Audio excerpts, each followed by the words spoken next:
वहाँ क्या करेंगे अगर हमारा अमाल नामा हमारे बाएं हाथ में दे दिया गया तो।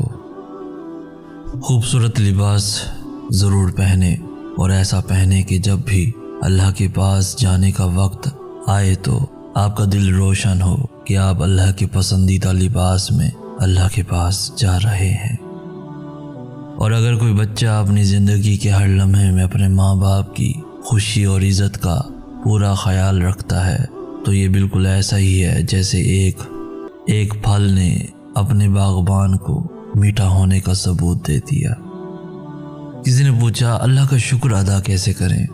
जवाब मिला उस शख्स की तरह जिसकी सारी दुआएं कबूल हो जाएं, फिर खुशी की इंतहा में उसको समझ ना आ रहा हो कि अल्लाह का शुक्र कैसे अदा करूं और वो अल्लाह का शुक्र भी अदा कर रहा हो। कितना खूबसूरत वक्त